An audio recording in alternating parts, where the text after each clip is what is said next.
আমার মনে হয়েছে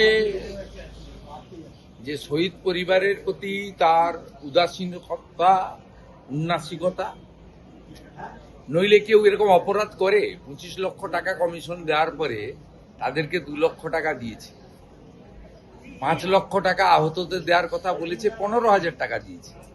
আপনি ভাবতে পারেন যার উপরে দাঁড়িয়ে বাৎসরিক ডিম্বাত উৎসবে পরিণত করেছে, সেই যারা আত্মবলিদান দিলেন তাদের প্রতি এই অবিচার, তাও একটা কমিশনের রেকমেন্ডেশন, এটা ছাড়া আপনি কি বলবেন? তো অপরাধ।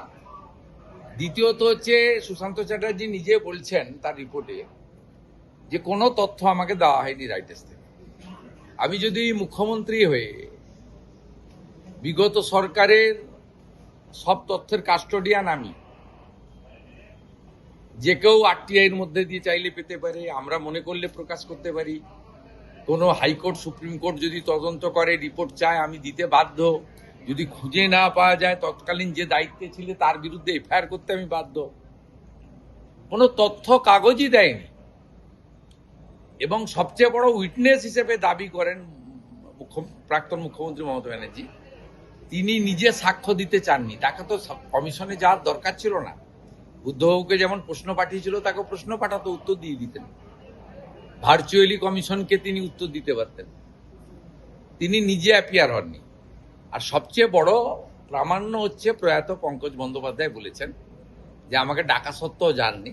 44 জন সাক্ষী গেছেন, একজন সাক্ষী ডিক্লাইন করেছেন যে আমি যাব না, কারণ আমি জানি এই কমিশন তৎকালীন স্বরাষ্ট্র সচিব এবং পুলিশের কিছু আধিকারিককে বাঁচানোর জন্য কাজ করছে।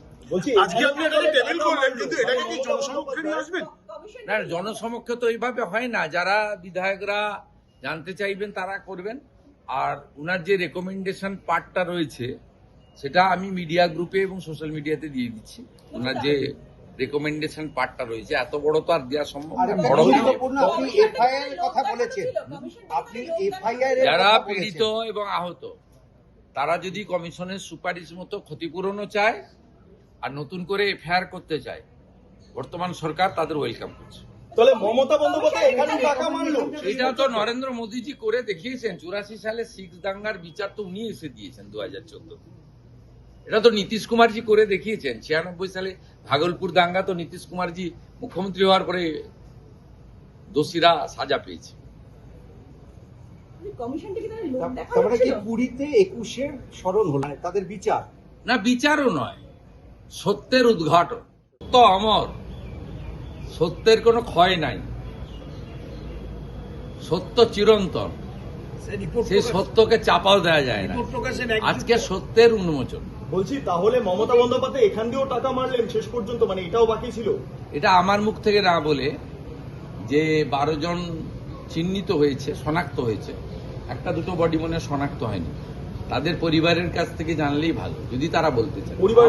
আমি যা বলেছি সুশান্ত চ্যাটার্জির রেকমেন্ডেশন এবং implementation, as a chief minister house চললে বাইরে বলা যায় না, হাউসে বলেছি। এই পরিবারের সদস্যরা যদি আপনার সঙ্গে দেখা করতে চায়, যে সদস্য চাইবে অ্যাপ্লিকেশন করে কপি ফটোকপি নেবে। পরিবারের সদস্যরা যদি আপনার সঙ্গে দেখা করতে চায়, আপনি কি দেখা করবেন? লুকিয়ে রাখার কারণটা কাল ভিক্টোরিয়ার সামনে যিনি আসবেন তাকে জিজ্ঞেস করলেই বলতে পারবেন। নিহতদের পরিবারের সদস্যরা যদি আপনাদের সঙ্গে দেখা করতে চান, আপনি কি দেখা করবেন? ফোন করে রিঅ্যাকশনস নিলাম, আপনাকে সমর্থন জানাচ্ছেন, তারা এফআইআর পর্যন্ত করবেন আপনার বক্তব্য মতো, এবং তারা আবেদন। আমি আপনার কাছ থেকে শুনে তো বলবো না, কান দিয়ে দেখতে নিই।